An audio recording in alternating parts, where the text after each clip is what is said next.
เลยหาจุดพิกัดเฮือนเพิ่นบ่ถูกก็เลยตามมาหม่องเพิ่นเฮ็ดเวียกมื้อนี้เนาะเลิกจักโมงเพิ่นเลิกนี่6 โมง6 โมงแลงเข้าจักโมง8 โมงครึ่งอ๋อเที่ยงกับพักเที่ยง8 โมงครึ่งเข้าแล้วก็พักเที่ยงแล้ว6 โมงแลงเนาะเอาตามนี้แลพอดีน้องเห็นฮอดร้านวิวเนาะแลต้นนกเพิ่นมามอบดินบล็อกให้500ก้อนโอ้ซาเด่นเพิ่นว่าคันฮอดร้านวิวแหละสิมอบดินบล็อกให้ฮอด500ก้อนแต่บ่ฮอดแต่ก็น้องตั้งใจแบบความจริงก็บ่ได้อยากซาเด่นหยังหลายดอกแต่อยากให้เรามีเป้าหมายแล้วก็ตั้งใจแบบนี้นะก็เลยว่าให้เป็นโบนัสเพิ่นโอ้เด้อเนาะโอ้ดีเด้ได้เจ้าของห้านใจดีไปสิต้องตั้งใจเฮ็ดเวียกเด้อเนาะต้องเอามื้อนี้ก็อ้ายบ่ได้มาหยังพี่น้องเนาะมาเป็นสะพานบุญให้ทางอ้ายใจดีเพิ่นเนาะเพิ่นก็อยู่ปู๊ดน่ะอยู่ทางสหรัฐอเมริกาอยู่ต่างประเทศพวกพี่น้องเอ้ยเพิ่นติดตามน้องมันแป้งเนาะแล้วก็เพิ่นคิดสงสารอีดูเพิ่นว่าเนาะเห็นน้องเพิ่นแล้วชีวิตน้องเพิ่นแบบสงสารแฮงเพิ่นว่าพี่น้องเอ้ยเพิ่นก็เลยอยากต่อยอดนำมื้อนี้เนาะเพิ่นอยากแม่นเพิ่นอยากสมทบ1 2 3 4 5 6 7 8 9 10 11 12โดยได้มาเป็นสะพานบุญอ้ายใจดีเพิ่นบ่ประสงค์ออกนามพี่น้องอยู่ฝั่งต่างประเทศเนาะเพิ่นสมทบงบเฮ็ดเฮือนน้องเพิ่นเข้ามาอีกเนาะ1 ล้านกับ 200,000 กีบเด้อเนาะเดี๋ยวเพิ่นแหละเนาะฝากกันขอมุกขอบใจอ้ายใจดีเพิ่นเด้อเนาะเพิ่นขอบใจหลายเด้อผู้ที่ว่าส่งเงินมาให้น้องแป้งขอให้มีแต่สิ่งดีเข้ามาในชีวิตมีโชคมีลาภร่ำรวยเด้อขอให้อ้ายสุขภาพแข็งแรงหลายเด้อเดี๋ยวโอ้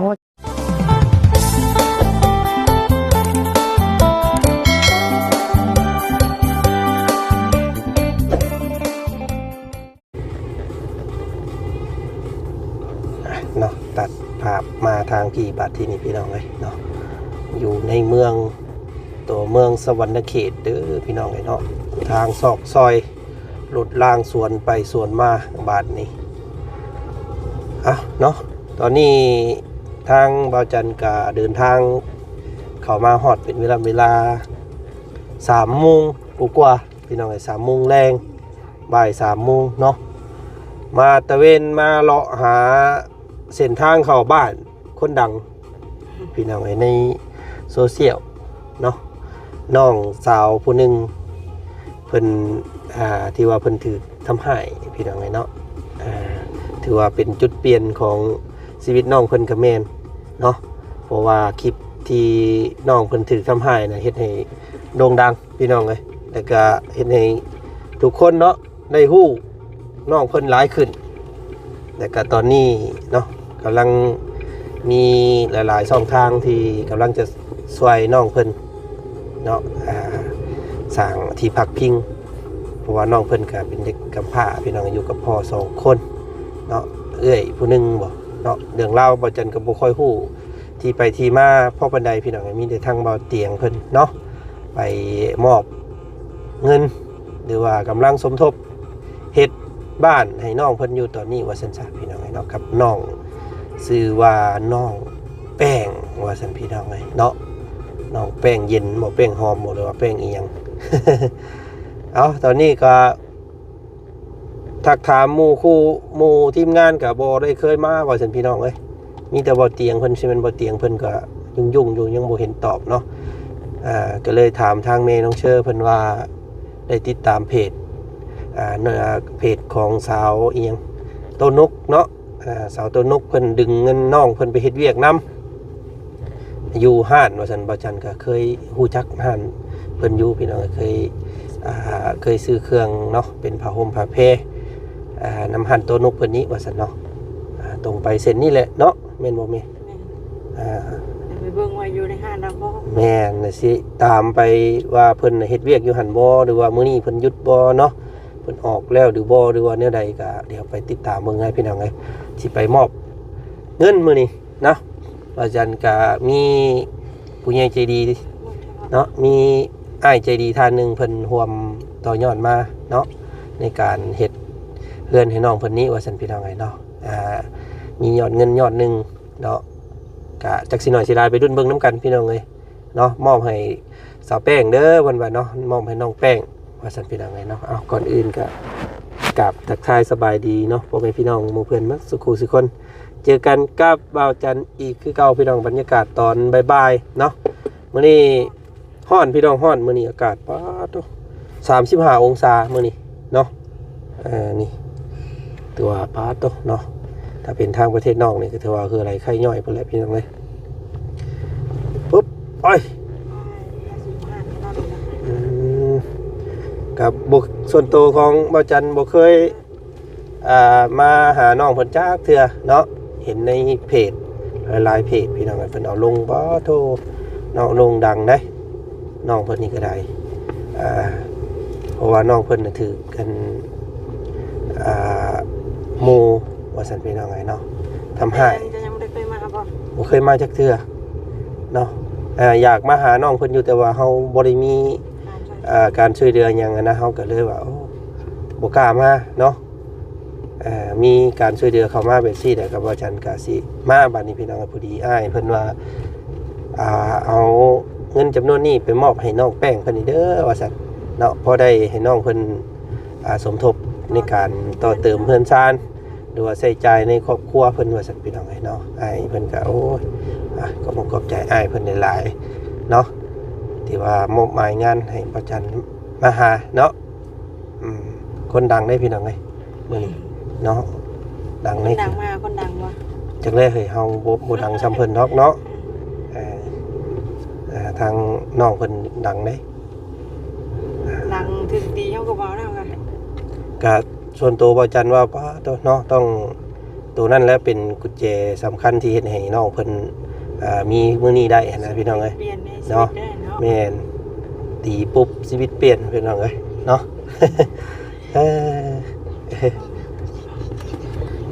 ไปเนาะไปเบิ่งไปชมน้ำกันพี่น้องไงเนาะเพิ่นสิอยู่บ่หรือว่าทางห้านเพิ่นสิให้เฮาถ่ายทำบ่เนาะก็สิขอเวลาเพิ่นบ่หลายดอกพี่น้องไงจัก 4-5 วินี่แหละเนาะพอได้มอบเงินให้น้องเพิ่นนี่นะเนาะเพราะว่าบ่จักเฮือนเพิ่นจักเข้าซอกซอยใดพี่น้องเอ้ยจักว่าอยู่สวรรค์เนาะแม่นฮู้จักแต่ว่าบ้านโพนสว่างเนาะแต่ว่าบ่ฮู้ว่าซอยใดมันก็กว้างเลยเนาะทางว่าเตียงเพิ่นกับบ่โจ้ลุงโลดเนาะเพิ่นฮู้อยู่มื้อนี้ทางบ่จันก็สิมามอบให้อยู่บ่งเพิ่นเฮ็ดเวียกเฮ็ดงานนี่แหละเนาะก็หลายคนแหละอยากเบิ่งน้องเพิ่นเฮ็ดเวียกเนาะเพราะว่าหลายคนก็อยากเห็นน้องเพิ่นโอ้ยเฮาสิเฮ็ดเวียกเฮ็ดงานแบบใดเนาะมื้อนี้เฮาสิพามาเบิ่งพี่น้องเอ้ย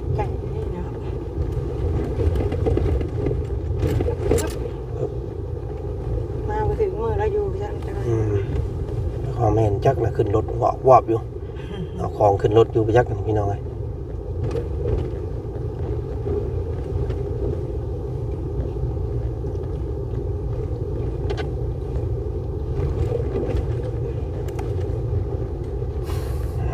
อันนี้บ่นี่ได้นอกหันเนาะก่อนอื่นเฮาก็ต้องจอดรถจอดล่างเฮาก็ต้องขออนุญาตเพิ่นซะก่อนได้นี่พี่น้องเอ้ยเนาะมึงก่อนว่าน้องแป้งอยู่นี่บ่ได้เห็นตัวจริงนี่ได้ค่อยค่ะยังบ่เคยเห็นตัวจริงจักเทื่อเด้อันนั้นบ่หันเบิ่งอยู่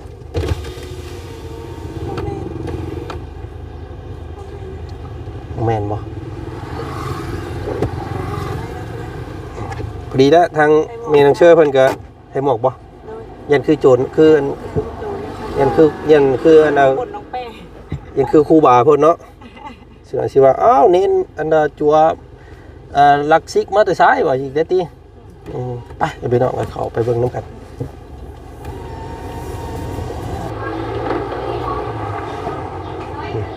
เนาะทางเมนังเชื่อเพิ่นมาซื้อตังค์มานั่งมื้อนี้พี่น้องสบายดีเพิ่นสิทำธุรกิจใหม่ได้พี่น้องเนาะเพิ่นสิเปิดเต้นให้เศร้าหรือว่าเต้นแล้วนี่เขามีนี่แต่ว่าบ่มีตู้ตั้งก็เลยเวลามีเวียกมีงานเพิ่นเศร้าแล้วเฮาเอาตัวเองโตเท่าไหร่นี่จักตัวละ69,000พุ่นล่ะประมาณตัวละ100เนาะแม่ตัวละ100 บาท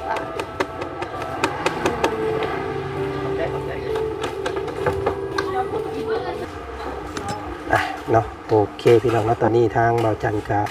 มาฮอดจอดถึงอันทุกผลิตภัณฑ์บ่โมเมนต์โรงงานเนาะโรงงานหรือว่าหม่องทำงานของน้องแป้งเพิ่นพี่น้องเนาะนี่แหละจักเพิ่นเฮ็ดขั้นตอนใดเนาะน้องเพิ่นจักเพิ่นเป็นแผนกใดพี่น้องแผนกจัดของบ่ถามทั้งเคาน์เตอร์เพิ่นได้เมื่อกี้นี้ว่าน้องเพิ่นบ่อยู่ซ้ำมาซั่นออกไปข้างนอกกับเจ้าของห้างเดี๋ยวมาว่าซั่นพี่น้องโอ้จังว่าวัฒนาบ่ได้เห็นกันทำมาจักดอกอันนี้เนาะพี่น้องเนาะฟังเบิ่งเพิ่นโทรเช็คว่าสิมาไว้แม่นตัวพ่วงใหญ่เนาะหลายอย่างสิ่งของครบไปเลยพี่น้องเนาะนับแต่ศาสตร์มอนมุ่งหม้อแหกแต่กระโปะเนาะถ้วยบวงครบไปเลยมาหม่องเดียวถือว่าจบเนาะมาเบิ่งเราเบิ่งก่อน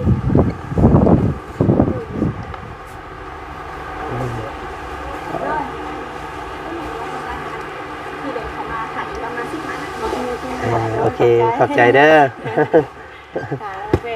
น้องแป้งกูสิได้เห็นเพิ่นนี่ก็โอ้ยากเนาะพี่น้องเพิ่นบ่ค่อยอยู่ว่าสิไปหาอยู่เฮือนก็บ่ฮู้เฮือนเพิ่นบ่อยู่เฮือนเนาะเอาเฮาสิตามหาเฮือนนี่ดีก็ได้อยู่ดอกแต่ว่าเพิ่นมาเฮ็ดเวียกก็เลยมาเบิ่งหม่องเฮ็ดเวียกเลยแหละพี่น้องเนาะโต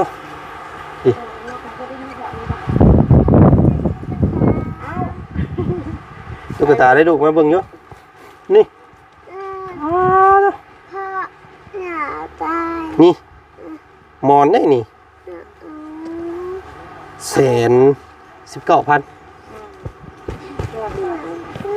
เกือบ200เลยตัวใดนี่เอาหมูสีนี่โอ้อ้วนแท้นี่หมูกินอิ่มเบิ่งก่อน119,000คือกันน้ำตาลนี่ตั้งนี่เปาะมาดึงสีน้ำตาลเนี่ยเป็นมอนได้ดูโมเป็นมอนเป็นอันนี้เอาหมูก็คือเอาอันนี้เอาหมูตาเหลือกจังหมูเอาสียังมีสีเดียวไหมเราบอกสีเท่าคือโน่เลยเอาบ่คือคนทำสีได้มี2สีนี่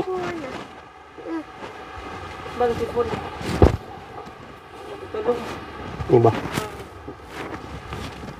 สีชมพูเนาะเพื่อสิเห็นน้องเงินน้องคนเดียวเบิดก่อนทำมาจักอันนี้จะเอาเงินมาให้น้องคนจะว่าซื้อของเบิดทำมาจักรอกเนาะเราถ่าสักครู่พี่น้องเลยเนาะโอเคพี่น้องเลยเนาะหลังจากรอสักพักหนึ่งเนาะถ้าน้องเพิ่นไปส่งมอบอินบ็อกซ์ให้ดีคือให้เพิ่นถ่ายคลิปถ้าเล่นเพิ่นกันเฮ็ดฮอดแล้วเอ้ยสิเอาไปของขวัญให้เด้อสินะแล้วก็ไปซื้ออินบ็อกซ์แล้วก็ไปส่งมอบให้เพิ่นฮอดเรือนเลยผู้นี้บ่น้องแป้งนะบ่เคยเห็นจักเทื่อพี่น้องเลยเนาะเคยเห็นแต่ในคลิปเนาะในโซเชียลใน Facebook มื้อนี้โอ้น่าเห็นตัวเป็นๆเนาะโอ้ใหญ่กูสิกลัวฮอดบ่จันอีกได้นี่พี่น้องเอ้ยเอาก่อนอื่นนะพี่น้องเนาะขอแนะนำตัวก่อนเด้อเนาะทางอันข่อยเองชื่อบ่าวจันเนาะสบายดีเนาะสบายดีเป็นทีมงานเดียวกันกับบ่าวเตียงทองเพิ่นเนาะเคยผู้เห็นอยู่บ่เคยเห็นอยู่บ่คุ้นๆนะแต่เพิ่นบ่จื้อดอกคุ้นๆคือว่าหน้าเละๆพี่น้องไงเนาะบ่มีไผอยากฮู้ไอ้เตียงทองกับไอ้โจ้แล้วก็อีกอันผู้หนึ่งมานะแล้วก็ไอ้สักลายนะสักลายแขนทันนี้ที่บ่แม่นไอ้โจ้นะมานั่นอันนี้อ้ายบ่มื้อนะบ่อ้ายยังบ่เคยมาเฮือนเจ้าจักเทื่อมื้อนี้ก็ตั้งมุกตั้งใจว่าสิมื้อหาน้องเพิ่นอยู่เฮือนพี่น้องไงแต่ว่าหาทางบ่พอบ่ฮู้เนาะทางเขาซ้ำอันนี้เจ้าของห้านบ่โดยสบายดีต้นนกเจ้าของงานต้นนกสอบเด้อโดยนี่FC ตัวยงตามตลอดติดตามแล้วเลยจังว่าเห็นน้องแป้งเพิ่นอยู่นี่นะก็เลยพามาต้นนกแม่นผู้เรียนพาน้องแป้งมาเรียนเฮ็ดเวียกมาขายออนไลน์กับซาเพิ่นได้เขาเรียนให้เพิ่นมาเรียนรู้ประสบการณ์โอ้ยเนาะดีพี่น้องไงเนาะมีให้น้องเพิ่น ผู้จักอันเฮ็ดเวียกเฮ็ดงานเนาะยินดี อันน้องเพิ่นมาเฮ็ดได้จักมื้อเลยนี่ จักมือแล้วบอกไอ้เราเลยตี ได้หามือแล้ว ได้หามื้อเลยเนาะ เลย โอ้มื้อที่ห้ามื้อนี้เลยพี่น้องเอ้ยเฮ็ดส่วนใดอันน่ะให้หน้าที่เพิ่นเนาะ เดี๋ยวให้น้องเป็นคนบอกเพิ่นเลยว่าอาทิตย์ประมาณใดอันนี้บอกไอ้เลย แม่นจัดเครื่อง จัดเครื่องข้าวเซลล์สิบ่ จัดการข่าวสั้น ข้าวสั้นเนาะข้าวเส้นข้าวสั้นแล้วก็รีวิวขายน้ำบ่ รีวิวขายน้ำ อ่า พอดีให้น้องคนไปรีวิวขายตังค์เจ้า บ่พอดีแล้วมื้อนี้อ้ายอยากได้ตังค์พอดีตังค์นั่งนะเก้าอี้นั่ง อยู่ชั้น2ตังปิกนิกหรือว่าตังแดงอ๋อตังข้างหน้า ตัวเท่าไหร่ ให้ ตัว น้องแป้งพาไป ตัวเท่าไหร่น้องแป้ง จืดราคาบ่ ราคา 69,000 อืม ราคา69,000 โอ้เก่งๆ เป็นเซลล์ได้แล้วเป็นเซลล์ได้ เอ แล้ว อเนาะบ่ลดบ่ลุยเลยบ่ราคานี่ราคาขายเลยบ่ แม่ ราคาสูง ราคาสูง ราคาสูงอยู่แล้ว โอ้โดยพี่น้องไงเนาะเอาก็จันมามื้อนี้ก็ตามหาน้องเพิ่นก็บ่พอพี่น้องถามทั้งบ่เตียงสิเป็นเพิ่นยุ่งเนาะก็เลยหาจุดพิกัดเฮือนเพิ่นบ่ถูกก็เลยตามมาหม่องเพิ่นเฮ็ดเวียกมื้อนี้เนาะเลิกจักโมงเพิ่นเลิกนี่ 6 โมง 6 โมงแรงเข้าจักโมง 8 โมงครึ่ง อ๋อ แล้วเที่ยงก็พักเที่ยง พักเที่ยง8 โมงครึ่งเข้าแล้วก็พักเที่ยงแล้ว6 โมงแรงเนาะเลิกงาน ปิดโกดัง6 โมงเด้ โดยเป็นนี่ได้ได้เสะเดืองเฮือนเจ้าเนาะมันฮอดใส่อะไรเพิ่นเฮ็ด กามือแรกแม่นเพิ่นมาเพื่อนเนาะมือที่2กาเพิ่นได้มามือที่2บ่มือที่3นี่แหละเพิ่นก็ได้มาตั้งเสากลาง ตอนนี้ตั้งเสาตอนนี้เป็นจริงๆกำลัง แลพอดีน้องเห็นฮอดร้านวิวเนาะแลต้นนกเพิ่นมามอบดินบล็อกให้500ก้อน โอ้ ตอนนี้ซาเด่นเพิ่นว่าคันฮอดล้านวิวแหละสิมอบดินบล็อกให้ฮอด500ก้อนแต่บ่ฮอดแต่ก็น้องตั้งใจแบบความจริงก็บ่ได้อยากซาเด่นหยังหลายดอกแต่แบบอยากให้เรามีเป้าหมายแล้วก็ตั้งใจแบบนี้ฐานะก็เลยว่าให้เป็นบนฮัดเพิ่น โอ้โดยเนาะโอ้ดีเด้ได้อันเจ้าของห้านใจดีไปสิต้องตั้งใจเฮ็ดเวียกเด้อเนาะต้องตั้งใจเฮ็ดอันยอดให้เพิ่นเนาะพี่น้องเนาะจะสิได้อันดินมาเพิ่มอีกเนาะ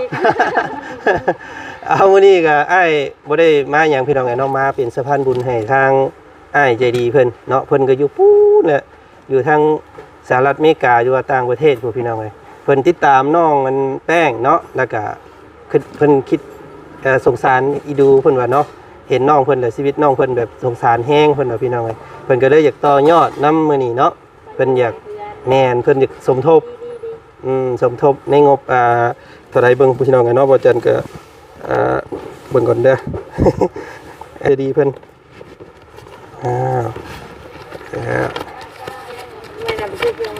แม่นเอาไปซื้อเครื่องไปเลยบ่จักเนาะพี่น้องเนาะเข้ามาหั่นโตนกเพิ่นก็อันหลายอย่างได้ลูกกับลูกสาวเอาหลายอย่างได้มื้อนี้ 1 2 3 4 5 6 7 8 9 10 11 12โดยได้มาเป็นสะพานบุญอ้ายใจดีเพิ่นบ่ประสงค์ออกนามพี่น้องอยู่ฝั่งต่างประเทศเนาะเพิ่นสมทบงบเฮ็ดเฮือนน้องเพิ่นเข้ามาอีกเนาะ1 ล้านกับ 200,000 กีบเด้อเนาะ อะไรเด้อ เดี๋ยวเพิ่นแหละเนาะฝากกันขอมุกขอบใจอ้ายใจดีเพิ่นเด้อเนาะเพิ่น ขอบใจหลายเด้อผู้ที่ว่าส่งเงินมาให้น้องแป้งขอให้มีแต่สิ่งดีเข้ามาในชีวิตมีโชคมีลาภร่ำรวยเด้อขอให้อ้ายสุขภาพแข็งแรงหลายๆเด้อ เดี๋ยวโอ้เสียงม่วนน้องหวยน้องฮู้ผู้นี่พี่น้อง เอาขออนุญาตอันถ่ายอันนั้นรูปเงินกับให้ส่งให้อ้ายเพิ่นเนี่ยเนาะพี่น้องเนาะดีใจนำเนาะ นี่อาจารย์แบบนี้อาจารย์ก็ไม่นะเรื่องเดี๋ยว1 2เอาเจ้าของห้านเพิ่นเข้านำก็ได้1 2โอเคเอาเก็บไว้เด้อน้องเด้อเนาะเอาไว้ต่อยอดเอาไว้ซื้ออุปกรณ์ที่ว่ามันยังขาด สื่อเพิ่นข่าวๆบ่ เพิ่นบ่ให้เอ้ยเนาะเพิ่นให้เอ้ยแต่ว่าอ้ายใจดีกับพ่อเพิ่นว่า จะบอกว่าอ้ายใจดีในต่างประเทศ โดยมีโอกาสเดียวสิตามเข้าไปเบิ่งอยู่เฮือนอีกเนาะมีมื้อหยุดบ่เพิ่นเฮ็ดเวียก มีวันผิด อ๋อมื้ออื่นเนาะ วันอาทิตย์หน้ามื้ออื่นตอนแรงน้องแป้งเพิ่นอาจจะวางเพราะว่าได้ยินว่าเขาไอเตียงที่เขาไปหาเพิ่นมันตอนแรงมันแบบขา2 โมงไปจนไปนะ โอ้โดยเอาถ้ามีโอกาสเดี๋ยวสิพาพี่พาน้องอันไปเบิ่งในช่องของบ่าวจันอีกเนาะทีมงานเดียวกันกับบ่าวเตียงเนาะเป็นสะพานบุญทีมงานสายบุญพี่น้องไงเนาะยินดีและดีใจที่ได้เป็นส่วนหนึ่งที่ซอยน้องเด้อเนาะตั้งมุ่งตั้งใจเอามื้อนี้บ่าวจันขอรบกวนเวลาอันมีค่าสำนี้ก่อนเนาะยันน้องเพิ่นอยากเฮ็ดเวียกอีกพี่น้องเอ้ยเด้อเอาถึง ไปแนะนำต่างให้อายแล้วเลย เด้อไปเบิ่งเนาะขอบใจเด้อเด้อครับ แค่นั้นเอาเซตน้องแป้งไว้ก็ได้พอเขาตั้งนะคะไว้ให้เราแล้วเลยข่าวว่าข้างหน้าอยากไปเบิ่งเพื่อนหรืออย่างนั้นนะคะติดต่อหาน้องออกไปในโมเวียกเรื่องหน่อยก็ได้บอกเป็นยังแล้วก็มาส่งเราก็ได้ โอ้ได้เนาะโอ้ใจดีเนาะเจ้าของห้านเพิ่นนี่เข้าใจว่าไปในน้ำแบบว่าน้ำเบียกกับบุเป็นยังดอก เด้อขอบใจเด้อเนาะไปเบิ่งอยู่เพิ่นเป็นเซลล์ขายตังสิซ้ำใดพี่น้องกันไปปะเนาะไปเบิ่งน้องเพิ่นโอ้เนาะทุกพี่น้องไปลูกปะเนาะได้แล้วบ่เป็นหยัง อันนี้แม่นเสีย น้องแป้งเนาะแป้งมารีวงโอเคเดี๋ยวไอ้เขียนขอเด้อ มันอาจจะมีอันเพลงข้างนอกเนาะบ่เป็นหยังพี่น้องเนาะทางบ่จันก็สิขอจบคลิปนี้เพียงส่านี้ก่อนเดี๋ยวไปเบิ่งเป็นช่วงด้วยกันไปเนาะ โอเคเนาะตัวนี้ทางเมนองเชอร์เพิ่นสนใจสินค้าของอันน้องเพิ่นส่วนนี้พี่น้องเนาะเป็นตัวใดก็ 69,000 นะ แม่ ตัวนี้บ่ เป็นตั้งสีแดงมีตั้ง2 สีเป็นตั้งสีแดงกับสีฟ้าสีฟ้าราคาเดียวกันบ่แม่นราคาเดียว 69,000 กีบราคาบ่แพง โอ้พี่น้องเอาสีใดเฮาเลือกเบิ่งอยู่เนาะอันบ่าวรถข่อยนี่สามารถเอาขึ้นได้ดายซำใด 40 อันพวกเบิดบ่ เบิดบ่ได้อยู่เนาะคำว่าได้อยู่ก็แม่นสิอุดหนุนซอยน้องแป้งเพิ่นมื้อนี้40 อันเด้อ โดยขอบใจหลายเด้อ โอเคทำยอดให้น้องเพิ่นอีกพี่น้องไงเนาะเดี๋ยวสิอันซื้อตังค์เนาะให้เพิ่นจัดการเลยเนาะ40สุดเอาสีเข้มนี่เนาะโอเคเอา40ตังค์ ว่าอยากซักสีบ่ซักสี บ่ก็ได้เนาะเพราะว่าเฮาสิเอามือให้เพิ่นเซามันจังจื้อสีง่ายเนาะมันจังบ่ลงกันว่าซั่นซะมีแต่ให้บ่าวเพิ่นเอาขึ้นให้รถแน่เนาะเอาขึ้นรถให้แน่เอาขึ้นให้รถว่าซั่น โอ้ตื่นเต้นพ่อคนดังเดี๋ยวตื่นเต้นเบ้ากับบุถือพี่น้องเลย 40เนาะ40โต2 4 6 80กับโบราณเนาะ40สุด เอาหนับเอาไป แมนพี่น้องเลยเห็นแต่ทางเบาเตียงเฮาทีมงานเฮาไปหาแต่ว่าบ่ได้ไปหาจักเทื่อเป็นครั้งแรกทางเบาจันก็ได้เนาะมาเป็นสะพานบุญให้ทางอ้ายใจดีเพิ่นพี่น้องอ้ายเพิ่นบ่ประสงค์ออกนามเนาะเพิ่นว่าให้มามอบเงินให้น้องแป้งเพื่อเป็นการสมทบในการเฮ็ดเฮือนให้น้องเพิ่นเนาะโอ้เพิ่นสิเฮ็ดใหญ่ซำใดน้องเฮือนเจ้า ยังบ่ฮู้อันน้องบ่ฮู้ว่าเพิ่นเฮ็ดใหญ่ซำใดว่าการประมาณไหนว่าอยากน่าจะตามงบ งบมีซำใดเฮ็ดซำนั้นเนาะ แม่ เฮ็ดแบบเฮือนเพิ่นให้เบิ่งอยู่บ่ แบบเพื่อนแบบบ่ เพิ่นเอาให้เบิ่งอยู่บ่แบบเฮือน พี่น้องเลยเนาะแล้วมื้ออื่นทางบ่เตียงเพิ่นว่าสินัดน้องเพิ่นอยู่เฮือนอยู่ว่าซั่นพี่น้องเลยแต่ว่ามื้อนี้ทางพวกเฮาได้เข้ามาพี่แล้วก็ได้ถือโอกาสเนาะเพราะว่าอ้ายเพิ่นฝากมาให้น้องเพิ่นหลายมื้อแล้วพี่น้องเอ้ย3-4 มื้อเลยเนาะเฮาก็เลยบ่อยากกันเอาเงินเพิ่นไว้เฮิงนะเนาะเอามามอบให้น้องเพิ่นเลยซะว่าซั่นเนาะมีแล้วเนาะแบบเฮือนเนาะงามบ่คำว่าเฮ็ดแล้วงามอยู่ งามเนาะ ดีใจนะน้องเด้อเนาะขอให้ความพันเฮือนซ่านเป็นจริงไวๆแล้วกันคือทางไงเนาะหลายคนหลายภาคส่วนซอยน้องเพิ่นเนาะซอยกันเชื่อว่าเจ้าต้องมีเฮือนงามอยู่แน่นอนเนาะอยู่กันเจ้าคนก็เฮือนน่ะ อยู่กัน4 คน อ๋อมี4 คนผู้ แม่นรวมทั้งเอื้อยเด้ เอ้ย2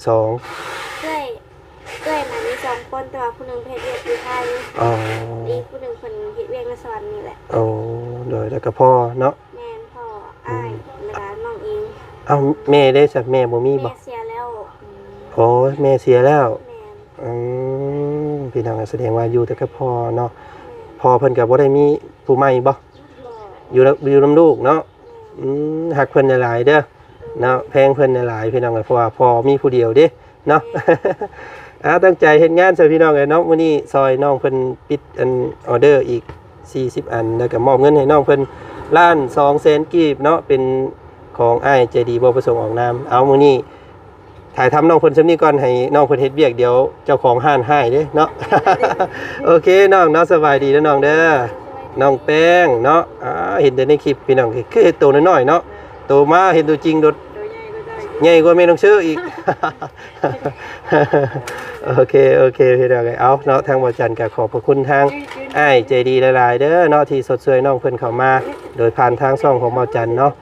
บ่จันก็บ่มีหยังตอบแทนพี่น้องมีแต่คำเว้าคำจาเนาะคำขอบพระคุณนี่แหละเนาะขอให้อ้ายอยู่ดีมีแฮงจงมีแต่ความสุขความเจริญเนาะขอให้เป็นท่านทิพย์ท่านแก้วพี่น้องไอ้ท่านไปแล้วให้ได้ขึ้นคือเก่าท่านมื้อเช้าให้ได้เข้ามื้อแลงได้เด้อเนาะสาธุเนาะเอามื้อนี้ไปก่อนเนาะบ๊ายบายน้องแป้ง สบายดีลูกเนาะเตรียมเอาของขึ้นรถบัดนี้เนาะบรรเลงเพลงต่อเลย เดี๋ยวน้องสิไปคิดราคาต่างให้เลยก็ได้ โดย 40เนาะ โอเคจ้ะ 40หน่วยเนาะ